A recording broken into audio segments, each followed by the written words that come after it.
What is up, everybody? It is Alex from Heavy New York calling from the Alto again, and this time we are here with Brent of the Almighty Greyhaven. Thank you so much for coming on the show today. It's great to have you here.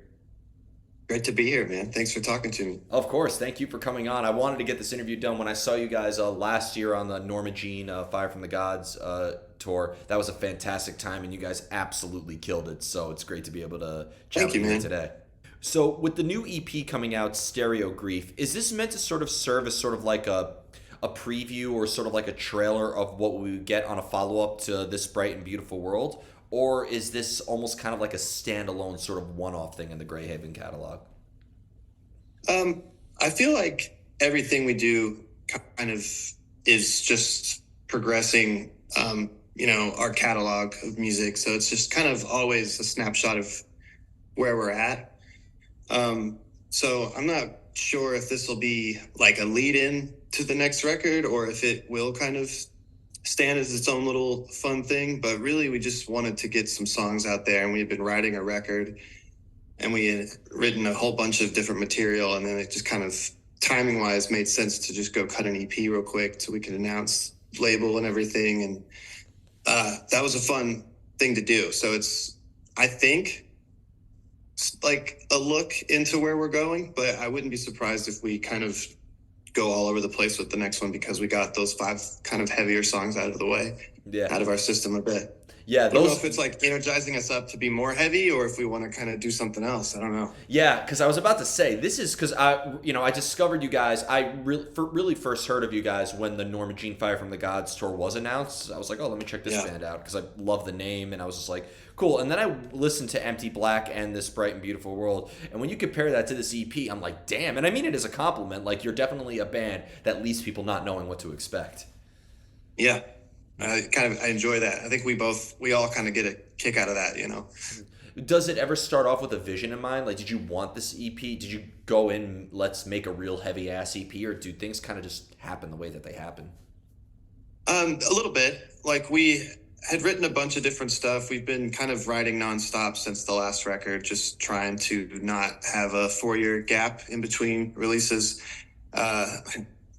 And when we started actually talking about it, we were initially just looking to do a record. So then when it came down to, okay, well, it's smarter to just do an EP, we like narrowed down which 5 we thought were really cohesive, but also like the strongest. And those 5 that ended up being on the EP just like made a lot of sense together. It kind of had a feeling, just raw, like demo wise, just like these kind of felt like a collective thing. So it just made sense.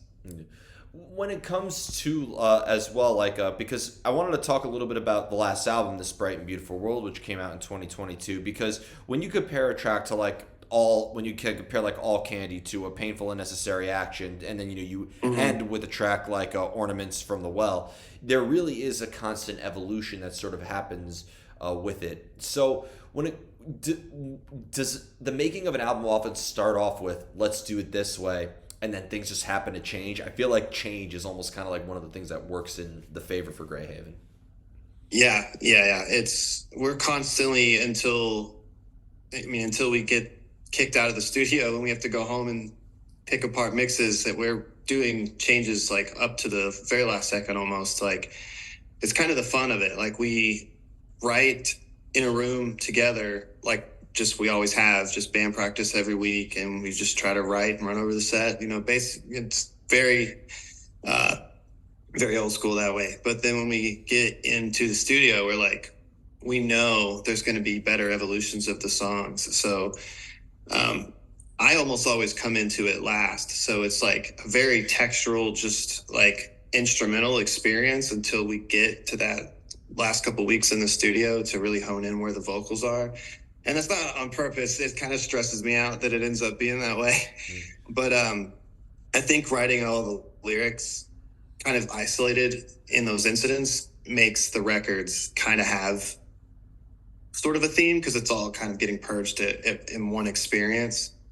But like as far as material goes musically, we're just kind of always writing and taking the music like wherever. So it just kind of comes down to whatever makes sense the most on like a 10-track record. Yeah, and I'd imagine too that has to make it a little bit easier to not get pigeonholed into the to not get pigeonholed, right? Yeah. Yeah, absolutely. Because we just like writing cool songs, and it doesn't matter if they're really heavy songs or songs like All Candy, where they're a little more like just rock songs. We get a kick out of that too. So, and songs like Ornaments, and I don't know, we just kind of don't ever want to be not allowed to go somewhere with our music. You know, it's like it makes sense for us to kind of do whatever in the future. So we kind of always like to keep that door open by exploring all of it at once, all the time. And I'd imagine too, because it seems like music in itself is getting more and more genreless. When you look at bands like Sleep Token or Bad Omens or Spirit Box or something like that, it almost seems like the like it almost seems like having a genre title. I mean, look, I'm not going to recommend a band like Cannibal Corpse to somebody who listens to Dance Gavin Dance. I mean, I definitely could see the cross in fan base, but it almost seems like that this genreless, again, Bad Omen, Sleep Token, Dance Gavin Dance, you guys, really seems to be sort of something that is sort of catching on, right?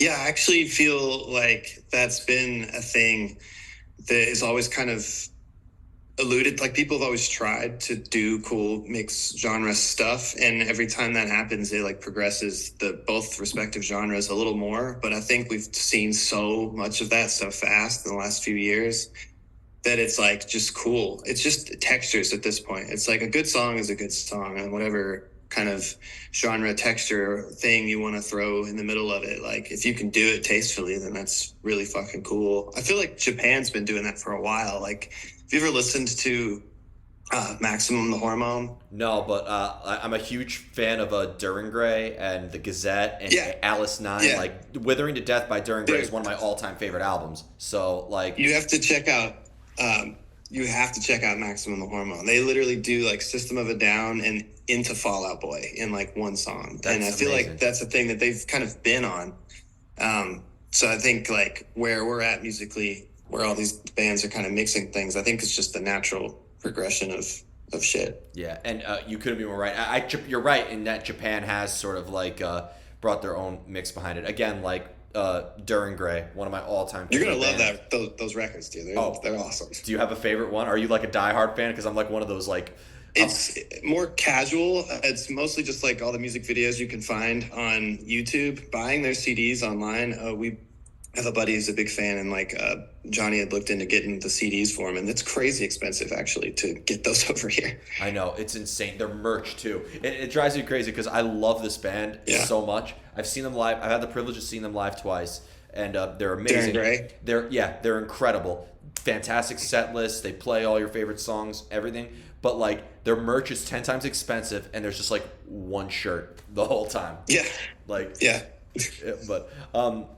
but and I think Sleep Token's a good example of it. Like I see a lot of journalists or people just like being frustrated. Like, what do you call this? What do you call this? I'm like, it's a testament. It's just a bunch of good songs on an album, and they know how to write good songs, which I also think is complimentary to Greyhaven as well. I think you guys just write good songs, and you're not like being like, oh, do we need to, like people are going to assume because your name is on the same tour flyer as Norma Jean, or now with like He Is Legend, you're going to be kind of associated with the post-hardcore or metalcore genre, but like then they listen to the music, and it's really, there's elements of that in there, but plenty more to offer too.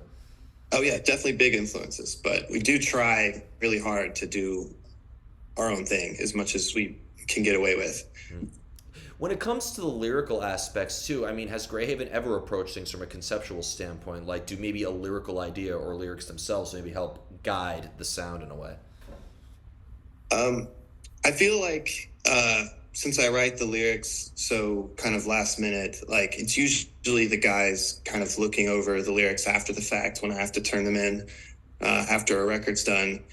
And we've all kind of talked about how like the reason that we all are so invested in this is because it is like a pretty cathartic, like very real thing we're all very passionate about. And I feel lucky enough that I can write lyrics to it, and their music kind of coincides with the chaos that I try to bring to like out of the lyrics. I really want it to be like a visceral kind of experience record to record, but usually it's just kind of whatever snapshot into wherever my head's at the time, which is usually kind of a interesting place. And so I've never really delve into a project with a full concept, except for this EP was kind of a mixture of the two. Still kind of just more snapshot, but I had structured it with kind of a loose storyline this time, which I've never really done.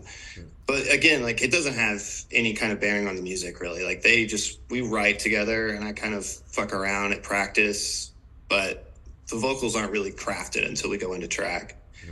Do you, depending on what the material could be about, if it's coming from a more personal spot or maybe like a more external source of inspiration, does it maybe feel like you channel a different energy into that, or maybe it resonates with you in a different way when you're singing it? Oh, definitely. And I find, like, when I'm searching for kind of the answers to the problem of what is the best thing for the song, kind of doing that in a frenzy in the studio, I resonate with the lyrics on a certain way, and that's why they end up on the page and end up in the song. But then after we have the record for a while and we tour on it and play the songs live, I feel like these songs change for me all the time, which I think is kind of the fun of it. And since it is, I write so from just a place of just pulling from wherever my mind's at the time. I feel like it's so abstract, even to me, that, like, looking back on it, I'm always kind of finding, oh, well, that's probably what I meant by that, or like that was happening at the same time and I didn't connect these two dots at the time, but now I can see it. Or maybe the new thing happened after the song's been written that it resonates with me more. Like, I kind of like writing like that. I don't ever like to be super pinned down to like a time and place for the songs. No, that makes total sense. But when you're working on something for a long period of time, because you're sometimes working on lyrics or a song for days or weeks or months. Oh yeah. So do you find it? Do you find it like the longer you work on something, the harder it is to sort of maintain that sort of moment in a way, or like hold on to that initial idea? Definitely. I feel like I went through 4 or 5 different drafts with this EP because I had this like grandiose idea, and then it just kept getting whittled down into a more singular thing. And because I was trying and I was like focused on it, and I had all this time, like the 2 weeks or so that we were in the studio to like carve it out, it was harder because it was just like, it felt like homework, but in a cathartic way. But I've never done it. So like, I need to get this done, wake up every day, write, just do drafts, etc. It's a little more like methodical this time, whereas in the past it's been like, oh my God, I have to record this song in an hour and half of it's written. Like, holy shit. So it's just two very different outcomes. I don't know which one is, say, better or worse, but like, I can tell you the second one feels better because, the first one feels better because you don't have to freak out and try to write a song in an hour. You can just work on it for a while. I like that approach better. You ever worried that the original draft of something will be like a B-side or a bonus track one day to just be the biggest hit you guys ever had?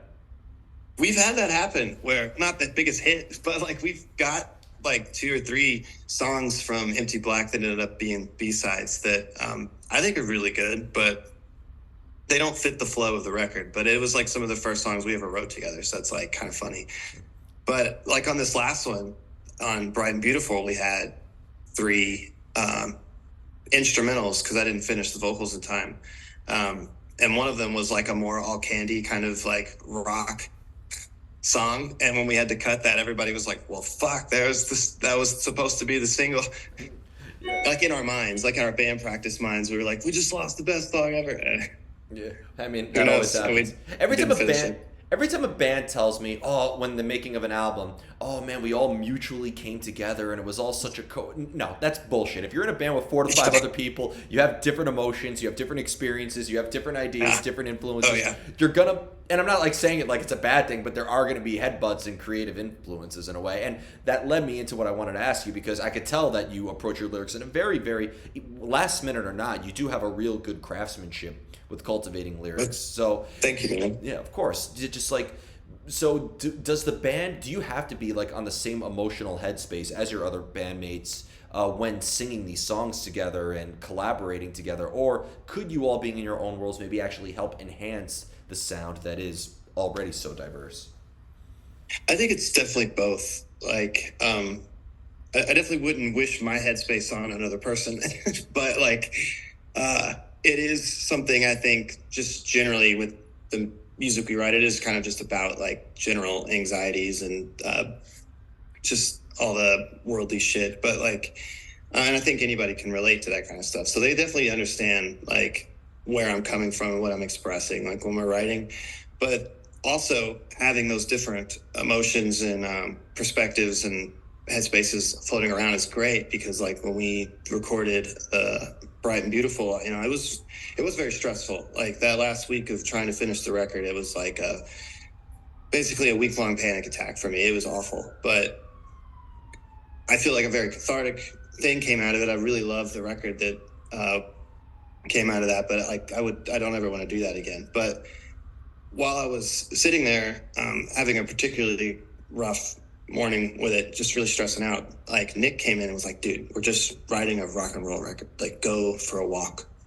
Like, just get out of this for like 10 minutes, go for a walk. And having that strong emotional like attachment to like what we're doing is great, because, you know, obviously everything's very real, but then also you do have to take a step back and have someone be like, dude, we're writing like heavy music. Like, it's not that big a deal. Just like go chill out for a minute, come back to it. Yeah. So I mean, I was just interviewing Deicide before speaking with you. That they're the freaking kings of satanic death metal. You would think that they're like, you know, as brutal, but Glenn was telling me, dude, like, you can't take this shit too seriously. And anybody who tries to tell you, no matter how true or OG or whatever you are, if you take this shit seriously, you're just gonna literally incinerate in the process. Yeah, you'll drive yourself crazy trying to, you know, make it the everything. Like at the end of the day, it's very cool that you can. This is the way you can express yourself. That's fucking awesome. If it resonates with people, that's great. But like, you're writing music. Like, enjoy it. It doesn't have to be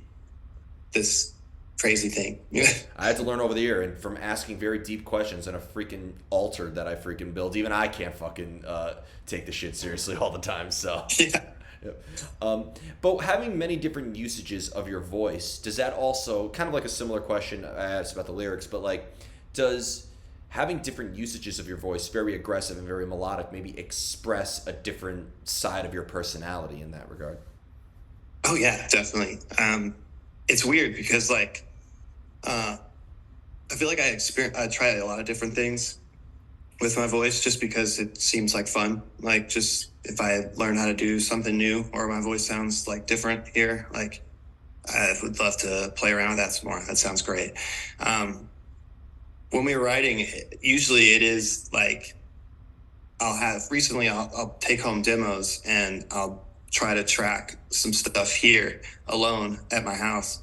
And I don't ever have lyrics. It's just literally just the sounds, just like mumbling or it's a whisper, scream, whatever, just like trying to get a texture over the song. And I feel like sometimes it's literally just like what my body wants to react to wherever this music is going. And so honestly, it's kind of fun listening back at those and trying to like really put emotion behind it and be like, well, what could I say that like feels like this should feel like I had a visceral pull to the music to react like this. So like the music and the lyrics have to make sense together, but it is just kind of like a very natural, like borderline, just like sonic thing first. Like what's the right texture for this? Do you like look at the words of your lyrics and being like, I'm screaming this part, I'm singing this part, I'm, you know, gonna throw down here? It's kind of twofold, because like in a way you'll know like this is a screamy part, so like in the kind of patterny texture thing I put over this demo wise, it's like these are the amount of bars, or this is a line, this is like how many words I need to fit, or like a cadence I need to fit into this part, and then try a billion different things that like sounds good, looks good on paper, because I like the lyrics to feel like something you can read. And also just that I relate to, you know, it's like, it's gotta be something that at the end of the day I look at and go, yes, that is what I'm trying to convey. But with the last EP, I learned that I can, you know, do rough drafts. I can do that a lot till something really good comes out, instead of just like panic writing it and being like, okay, I guess that works. Do you feel like that the art could evolve as you evolve over time? I've always said art is life and it can grow and it can develop and, even die sometimes. Do you want like everything you create to maybe evolve with you, or would you rather keep Bright and Beautiful in 2022 and keep Empty Black in 2018? I believe that record came out, and keep the CP in 2024, if you know what I mean.